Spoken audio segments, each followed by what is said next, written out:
Hey. Okay, I'll start. Okay. Hey, I'm Alison Spittle.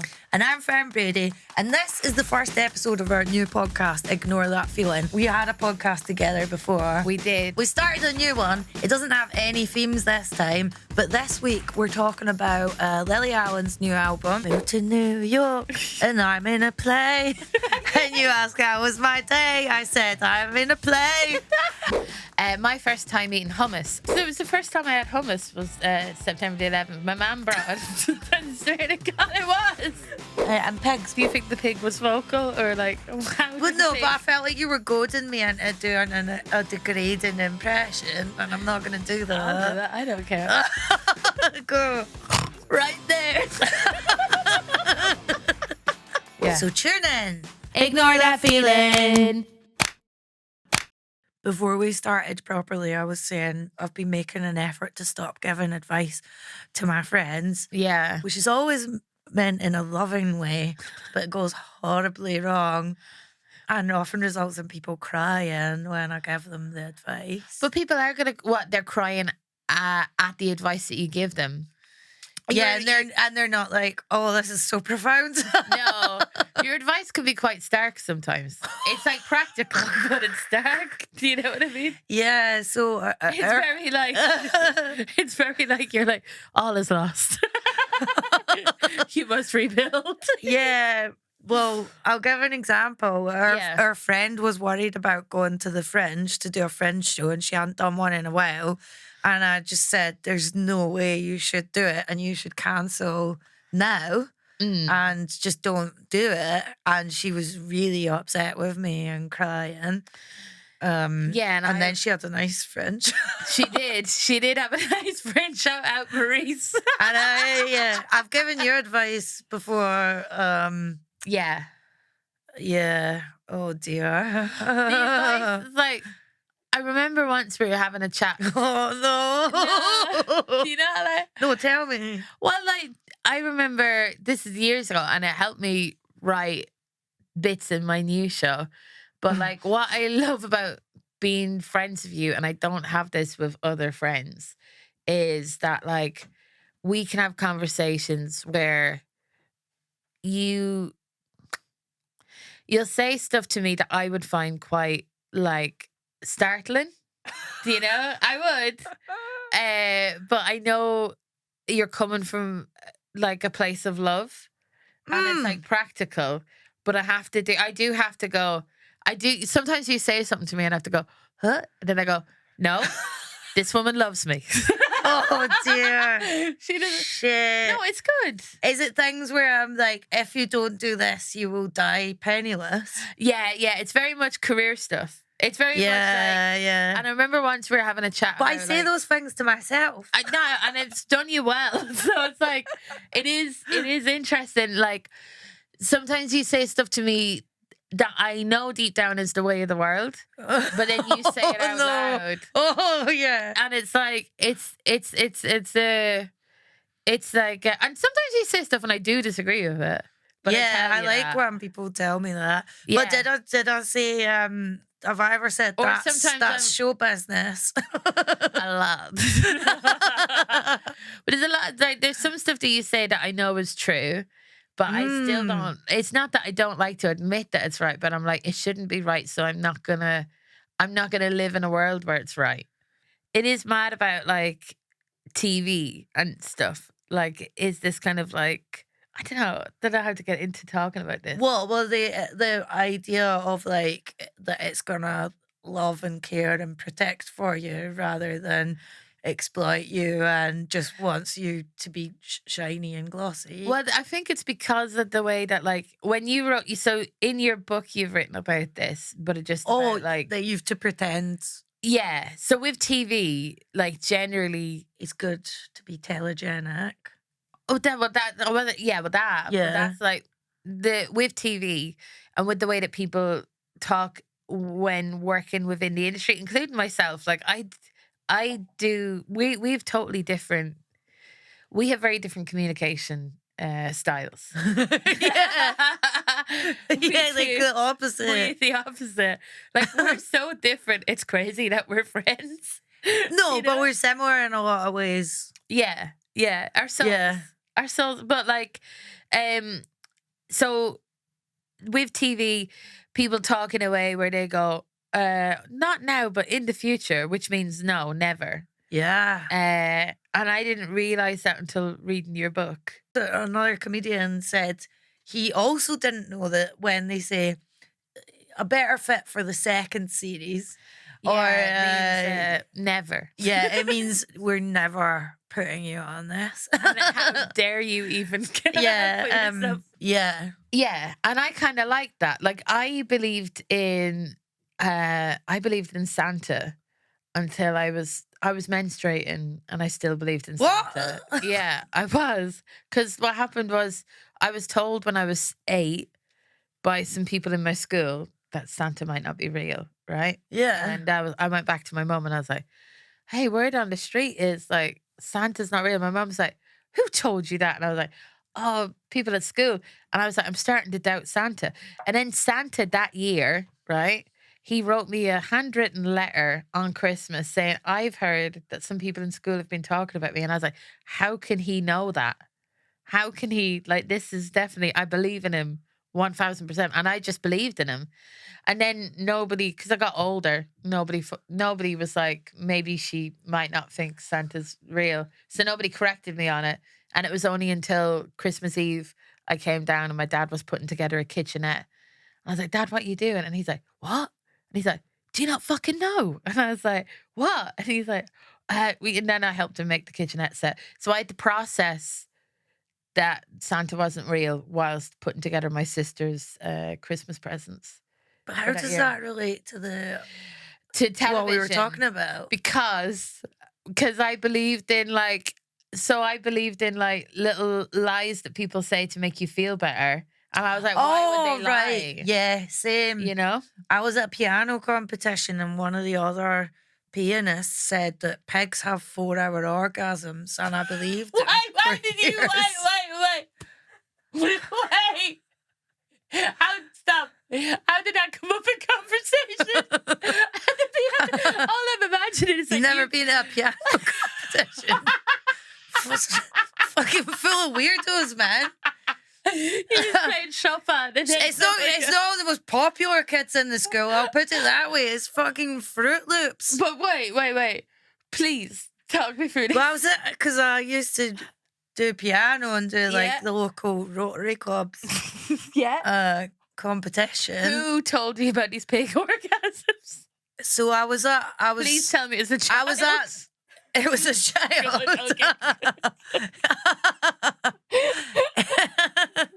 It was at the semi-final or the finals. So it was upmarket. Wow. Oh, it was. No, it was. It was in a big stately home. It must have been the finals. Rotary Club's Young Musician of the Year in the West Lothian area. And one of the other pianists, he was like, I like your brick, because I had on like Nokia. Oh my God, the classism. Yeah. I know. And I know. I was definitely the most common one there. He's like, I like your brick. And then someone else goes, pigs have 4 hours. No, the same you know what guy. Else vibrates for a long time? A pig.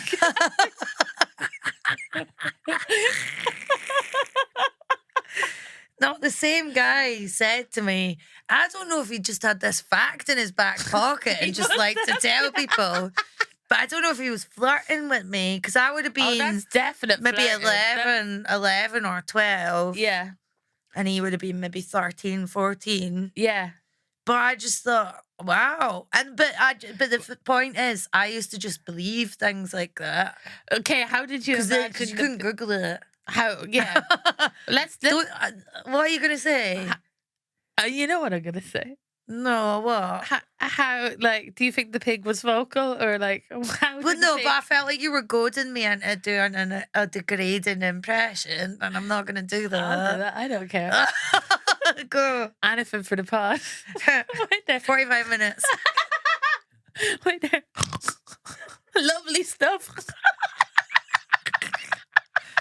Okay, mine was a lot more like screaming.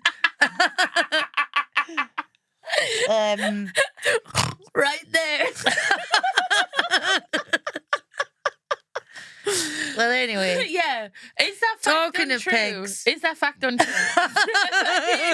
we can all be laughing. Is it? But is that fact untrue? I don't know how they have the tight amongst factory farming. Sorry. We found love in a hopeless place. It's true. The longest orgasms in mammals. It Yeah. doesn't last 4 hours, but it's remarkably long compared to other mammals. The average duration is around 30 minutes. 30 And it can last for as long as 90 minutes. That's like an independent film. That is an independent film. That is an independent. That's duration. That's a feature film based on a short that's got funding. This duration is linked to the boar's continuous ejaculation process Wow. during mating, which helps ensure successful fertilization by a large volume of semen Oh, God. in the female's complex reproductive tract. Oh, This oh. prolonged process has earned the domestic pig the Guinness World Record for the longest orgasm in mammals. You know that someone from the Guinness World Records would have had to have turned up and then make Just this watched. pig come. Just go to an answer. That's what my partner says to me. Instead of pigs, you know the way like do pigs go to ham summer parties? They're like Ann Summers, ham summers. No. I thought that was great. And you didn't support me, and that's fine. The interesting thing as well, there's a lot of ejaculate as well as like. Anyway, maybe we should move on. But why are we talking about that? You giving me advice. You do give good practical advice. I'm trying to quit giving advice, and I watched a video by that psychologist that is big on Instagram. Which one? There's a lot of them. Nicole Pera or Nicole LaPera. Okay, yeah. And she's like, this is how you sound when you're giving advice to your friends. And then she does a little play between herself and herself. She used to do it with her girlfriend, but I think they've broken up. So she's now just doing it herself. Oh, no, she's gone solo. And that was her girlfriend. She had a girlfriend and like a third person. She's in a throuple. Yeah, throuple. But yeah, I watch her little plays so that I can learn what to say. Yeah. So let's say you complain about a problem. Yeah. Go. Fern. Right, Fern. Context is I'm a pig. I can't stop coming at the moment. I'm just like it's getting in the way of. I'm sorry. That sounds hard for you. It is. I'm just trying to do my pig errands and I keep coming all the time. I can't imagine what that must feel like for you. I just want to go to Gale's. So that's what you're meant to say. Okay. What'd you say? I said, I'm sorry. I can't imagine what that feels like for you. That's the advice. That's what you're supposed to say. Okay. And then do you give advice?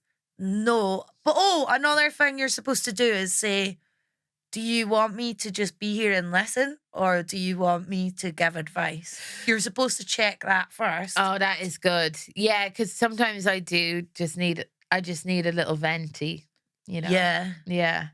And like, yeah. Yeah. I should say that more. I should go, Fern, can I just vent about my life? Yeah. Yeah. Because but you giving advice is like, because I redid a show that I did 2 years ago and I recorded it and I realized a lot of the bits in my show were kind of inspired by being friends with you. That's so beautiful. Yeah.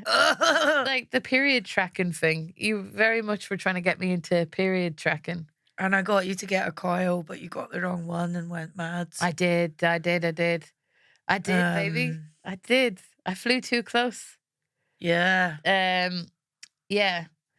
Now I'm freewheeling, baby. Are you? Yeah. Yeah, same. I might have a menopause baby. That's what happens. What? Yeah. I hope not. I'm on day 2 of estrogen gel, and I just feel like any day now I'm gonna be vital and horny. And is that what it's supposed to do? What is the estrogen gel? Gives you energy. So makes you stop. I said to the doctor yesterday, I'm super ignorant about all menopause stuff because imagine it's in the post for me, and I love to ignore stuff. You don't want to know then.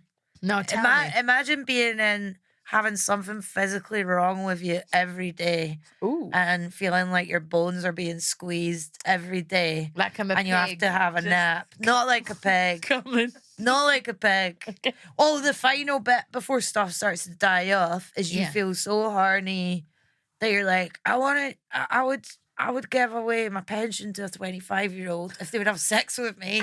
So that happens. And then that starts to go, everything hurts. You need to lie down a lot. You kind of just lose your motivation for stuff. Yeah. Everything starts to smell really strongly. Mm. And then the big thing, I started forgetting stuff, started forgetting words. So I made a list of symptoms for the doctor yesterday, and I had memory loss at the top. Yeah. And then I had memory loss at the bottom. So she was like, yeah, I get your point. But the big thing was I was crossing the road at the airport, Cork Airport, and an old man, you guys have a slightly different traffic thing in Ireland where if the green man's flashing, you can't still cross the road. Yeah. I didn't know that. So I was still crossing the road. It wasn't busy. And this old man taxi driver slowly kept driving into me. And I went from fine to blackout rage. Yeah. I was like, I'm just going to stand here in the middle of the road and you can try and run me over. And my partner was like, what? And I was like, you're fucking blah. Just saying all the swear words. And this old guy was like, his hair was blown back. And then he rolled down his window and went, mind your language. And I went, fuck off, hurry up and die. And it was like, I barely even remembered it. And I got a headache after from the force of going from 0 to 100.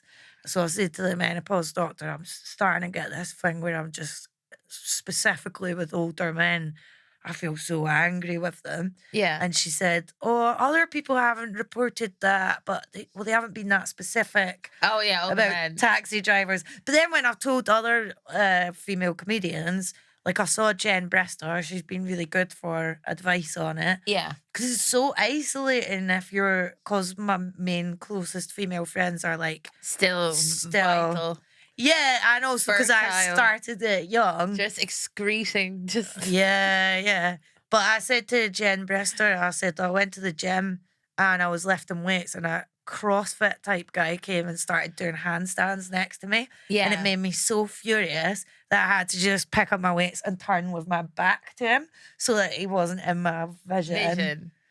But you've always I've always had that a bit, yeah. But this is I learned lots of techniques to put a gap between acting impulsively. Yeah. And now it's you have lost the gap. So estrogen, when I have too much of a gap, you have but you still get angry at people on public transport. I do, that's true. That's true. And also when your estrogen starts to drop, it's you lose a sort of, not lose empathy, but you lose some feminine traits, I think.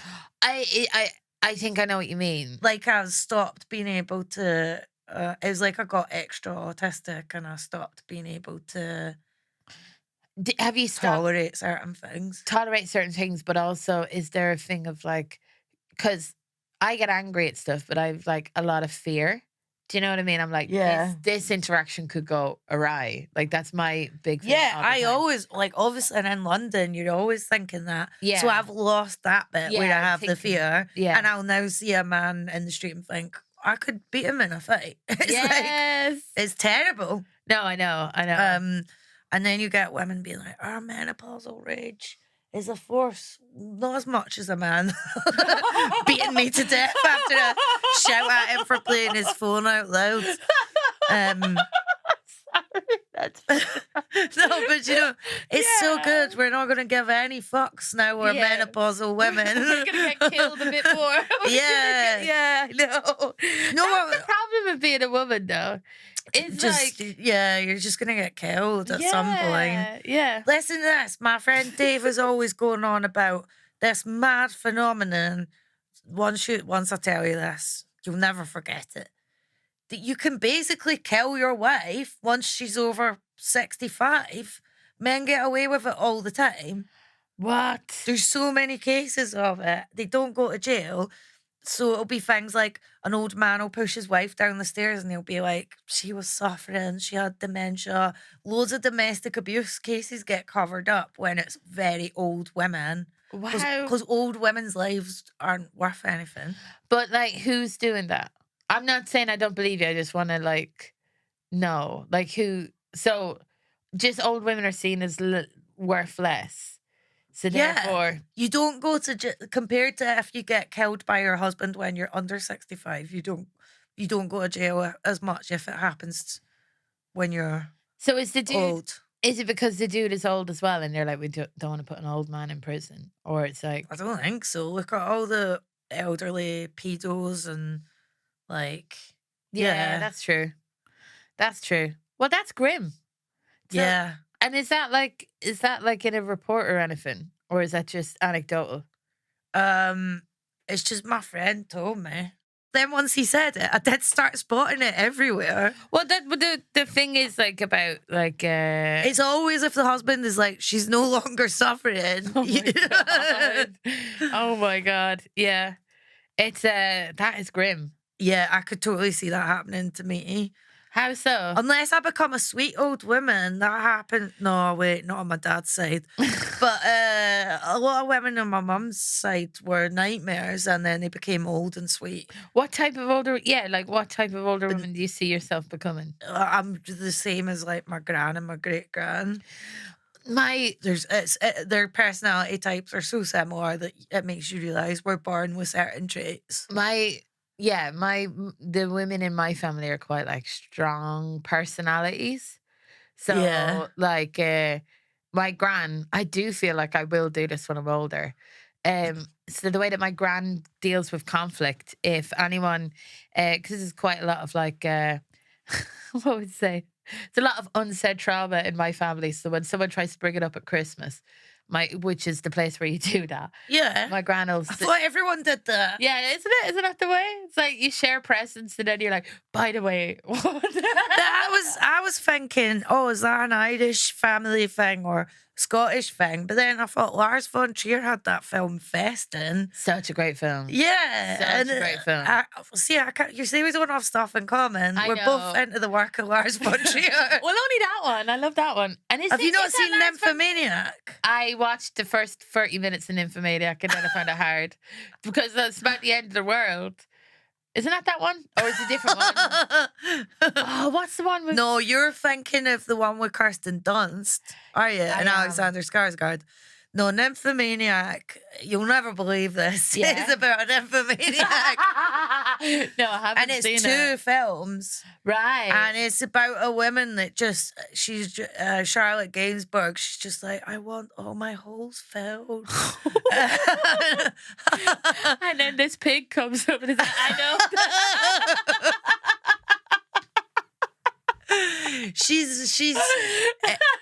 It's mental that you know that Alexander Skarsgård's dad is in it.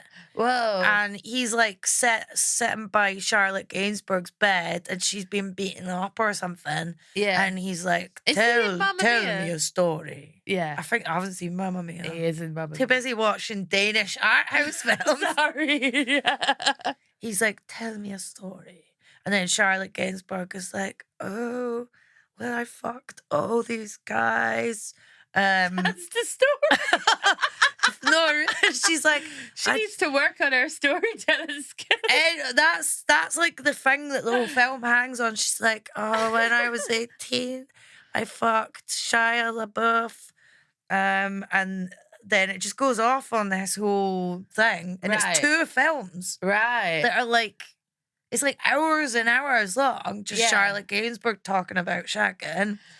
And she comes to trust Alexander Skarsgård's dad. Yeah. And then by the end, she finally, like, exhausted. She falls asleep for a little nap. She's been beaten up. And then she opens her eyes and he's in the nip just wanking on her head. Oh, no. This is lovely. What kind of... So what kind of older woman do you think? Is this going to be the pod? Because I love this. We're talking about something. No, and then you're going to synopsize the most grimmest film we've ever seen.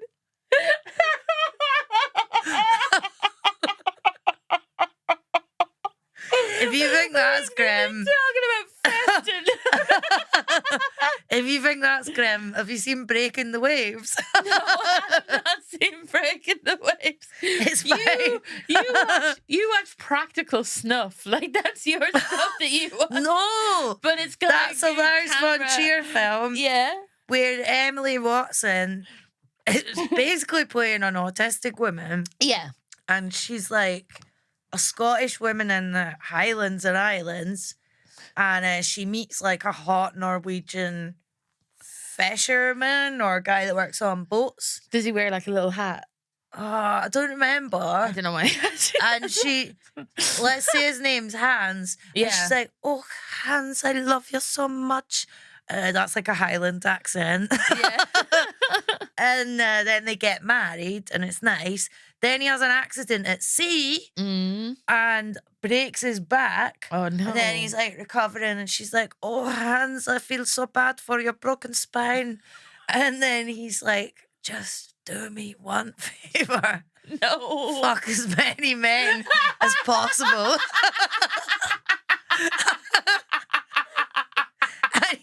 and tell me about it. And she's like, oh, I don't think I can. But then she does. That's so funny. It's an art house film. That's so wonderful. If that was written into Dear Deirdre, it's amazing how like stuff can be seen as arty. Imagine if that was like Captain Birdseye who broke his back. Yeah. Do me a favor. Anyway. Yeah, imagine. That's how I'd make it if I was doing that film. It'd be a biopic of Captain Birdseye, but he's getting cooked. Captain Cooked. It is a cock film. Nice. Good. So what were we talking about before? West End Girl. Oh, yeah. Another cooking. Let's talk about that. So, West End Girl is an album by Lily Allen. David Harbour is an actor in Stranger Things. And, like, it's a bop. The album is a bop. Yeah, I've listened to it loads and I can't stand Lily Allen. I know, she's so like it's my killing favourite you. Celebrity to dislike. And I love her. So Yeah. I love having these chats with you. Like, you hate Lily. You're also, I'm not saying this, you're about 3 years older than me. So Yeah, I feel that like makes a that's big difference. You know how I always remember I'm older than you is like I bet you watched Skins and the OC. I did. I 'Cause watched I- the Skins. I watched Skins. Yeah, but like amazing. people that are that age gap between me watched things that I didn't. Yeah, also like I experienced September the 11th after primary school. I also experienced it after primary school at secondary school. Sorry. That's what I thought you meant. I spent a couple of hours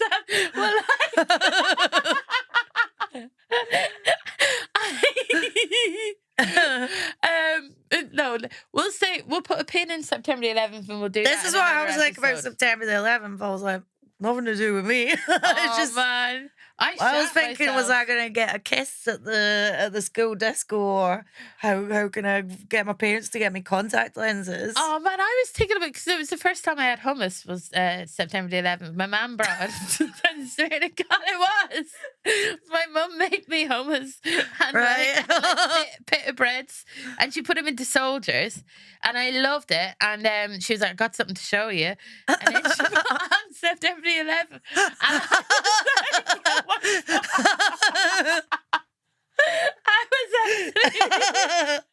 I was shitting myself because I watched it, and so the first plane had hit, and then I saw the second plane hit live, Right. and then I didn't know about the only terrorists that I knew were the IRA. Because I grew up in Ireland and I didn't know, like, I knew this was a terrorist attack because the second plane had hit. And I was like, the only terrorists I know are the IRA. And I thought Ireland had attacked America. And I was like, why are we attacking America? Like, what? And then I'm like, they're not going to accept this. And I was shit. I thought that, like, America were going to retaliate against Ireland. So I was crying all day. But I enjoyed the hummus. The hummus was good. And yeah, sorry, what were we chatting about before? Lily Allen. So yeah, you came round to mine and we listened to West End Girl the other day. We did, and I was talking about stuff and I was crying over stuff. Oh yeah, she kept crying. She kept crying when the lyrics all applied to her situation. Yeah. And it was really funny, but I felt bad laughing. And we did a thing where so in the first song of West End Girls going, hello. We moved to New York and I'm in a play. And you ask how was my day? I said I'm in a play. And then you said you got auditioned for that. I said no, I'm Lily Allen. That's how it goes. She's basically implying David Harbour was abusive because he was like, after years probably spent doing degrading self-tapes, every audition under the sun, Lily Allen comes home and she's like, I'm in to a ghost story. I've realised Stacy Dooley was in it. I enjoyed it. Do you know what really annoyed me? Yeah. Stacy Dooley made a documentary recently that was like Britain's shoplifting crisis. Yeah. And it had people being like, I shoplift prolifically. The cost of living's gone up. Like, inequality in Britain has risen to Dickensian levels. Yeah. And Stacy was like, don't you feel bad about the shop owners? What, Tesco losing money? Tesco. She was doing this sort of finger wagging thing, and I thought, you're a class traitor. But I think that's the problem with doing stuff on TV is that you always have to play devil's advocate, so you can't fully go like.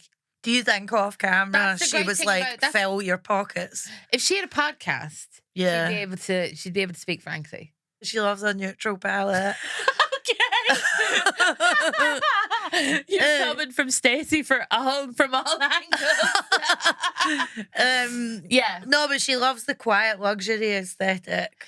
Yeah, it's a good aesthetic. I mean, I used someone's shower the other day and I was like, this is incredible water pressure. I need this in my life. Yeah, you text me. I live in rented accommodation, so I can never have control over my bed or over my shower. Yeah. And I think that's the ultimate thing of why I want comfort and safety.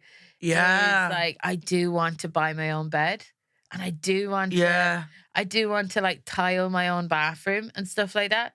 So good on Stacey. And you know what? I'd finger wag. If anyone wants me to finger wag at anyone of my own class in order for me to have my own shower, I'll do it, baby. You said the other day there should be a law where a landlord won't buy you a bed unless he would also sleep in it. Not at the same time as the tenant. No, although that is a thing. That's an increasing problem. It is an increasing problem of but landlord. I do think that landlords, because I remember once when I was fatter, I broke beds a lot, and I had to replace a bed. How many? 4. You're joking? No, not joking. 4 beds from riding. Well, you know, or like leaving the bed. I've been told I have explosive movements. No. When entering or leaving a bed, I'm quite like, you know, that's the way I am. Fucking hell, that's a lot. But I looked up the bed. I looked up the bed frame. And you cannot buy the bed frame. I looked up the serial number of this bed frame because I wanted to get the exact same one. So I didn't, because I was embarrassed about asking this guy to replace this bed again. And you can't find that bed in normal high street shops. It's like a specialist landlord shop. Because it was like, I know I was fatter, but I do think they usually get sustain a human body. I've found landlords, most of my landlords have got the cheapest version of the thing in IKEA. Definitely. Like, you know that, especially Airbnbs as well. Do you ever look at like the bedding? Yeah. It's always that kind of squiggly line IKEA bedding that you find. Is it? And you know where I've seen that? You see it in Airbnbs and you also see it in reality TV shows like The Apprentice or X Factor, where they have their big luxury, like eight bedroom. Like, if you're in The Apprentice and you're supposed to be a big man in business, but yet you're sleeping in a bedroom with 2 other people, like you're in a hostel. Like, do they actually? They do. So it's interesting. But what were we chatting about before? Lily Allen's album. Yeah, I think it's great. It's like really musical. Catchy. Yeah, you hated it at first. I didn't hate it. I hated that I'd caved and was listening to it. Yeah, you did. You did. Because I tried to do the thing where you just look up the lyrics. Yeah. But you need to hear them to the tune. You need to hear them from the mouth. It's like traditional Irish sean-nós music, except instead of the British colonising the Irish, it's David Herbert colonising the open marriage agreement. Like, can you? He is a goose. I was saying to you. Goose. Yeah, but so is she. I think this album is the breakup album for narcissists. Yeah, but like because like when I saw them get married, I was like, oh, I can't wait to see how that ends. But it's not going to be in forever. I was like, I love her dress. I love the idea of the burgers. Yeah. So you saw it and you didn't think, I saw. Oh, she's just impulsively married someone again. No, but you know, okay. You are very romantic about weddings. I am. She was more excited at my wedding than me. It was so funny with your wedding though, because you were like, you texted me that morning like, I'm gonna run there. I'm gonna go in my athleisure wear, and I'm like, if you're making this big of an effort to look this nonchalant, you've gone beyond the pale. You know what I mean? It was because someone I work with kept saying, "What are you wearing? What are you wearing?" And it was annoying me. I dressed up for it. I had a beret. I had cool sunglasses.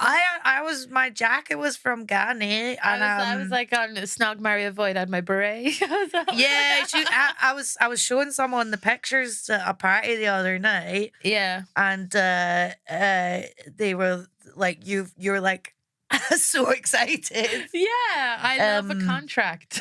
It was good. It was sort of romantic. It was. Because it wasn't. You were 2 silly geese, and like it was funny your partner like he fell in a bush. His back when we were bleeding. kissing. Yeah, because you were performatively. You were doing that thing of were throwing each other around kissing while I was taking pictures. And then it turned into You've Been Framed. I got that on video. Oh, yeah, that was nice. Yeah, that was great. But yeah, no, I knew Lily Allen's thing was going to end as soon as I saw them do that. I love the idea of like just eccentric people who are like... You think she's eccentric? I think she is. Do you not think she's eccentric a bit? Because she keeps going out with her dad. She goes out with men that, I mean, I saw she was on a date with James Norton. Yeah. And I thought she must be hating this because he's so hot. And she only likes guys that are... is hot. I feel sorry for Madeline. Yeah. Because I bet she's been lied to. Well, yeah. Well, look, okay. Why do you feel... I feel sorry for a press intrusion. Well, because he'll have said, I'm in an open relationship. Yeah, look, there's this thing. Men do lie. Like, if it's... Yeah. I'm not saying he lied, but, like, it's probable he did. I think men do lie in situations where it is advantageous to them having sex. Do you know what I mean? Yeah. Sex alone is enough of a kink for an ex-Catholic. Well, do you know who agrees with us on that is Lily Allen. Lily Allen actually isn't kinky at all. Yeah, I know. And that's interesting. She was like annoyed about David Tarr, but she's like, what? Butt plugs? No. She's so prudish. Like, The fact that she had her own vibrator range, and then she, the album launch party in London, she had butt plugs with the album that were USB sticks with the album. That's very clever on it. Yeah. That's lovely. But why was she Can you imagine getting that stuck in you in the hospital where the USB port? Wait. Where's the USB port entry point?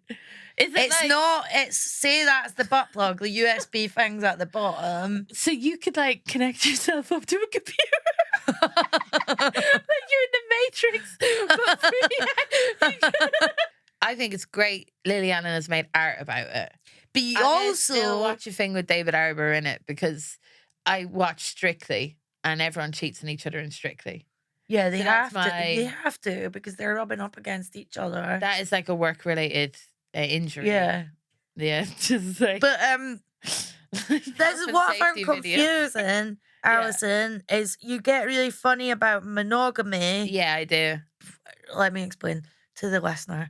Alison is shocked to her core when she hears that people we know and like have had affairs. You're very black and white about it. Yeah. I'm a lot more like the French, that French Prime Minister just where it's like smoking a cigarette, very cool. It's his life. Yeah. I really enjoyed a segment on Radio 4 one time. Oh, here we go. You repeat stuff as well, by the way. Yeah, I know. There was a thing on Radio 4 where the French president at the time had been caught with his mistress, and they took to the streets, British BBC reporters saying like, "Oh, what do you think that your leader has a mistress?" And they were like, "A man will have his playthings," and they couldn't find a single person in Paris to be scandalized by it, because in France there's a lot more like someone's private life is theirs. Well, I think so. I have a person in my life that's young and is on. I know someone from a generation below me that sells feet pictures online, and I was chatting to her, and she vapes. Like, she just does it to buy vapes. Yeah, I know what you mean. And like, I was saying to her, "Are you worried?" Because she would do other stuff that's not involving her feet, like with pictures and stuff. And I was going like, "Are you worried about like that affecting your like job prospects or anything like that when you're older?" And she said like, everyone is doing it, so it actually will not matter in a couple of years. And I was like, that's a great point. And I think like strictly, right, if someone was to be caught having an affair next year or this year, no one would care because it happens so often. I disagree.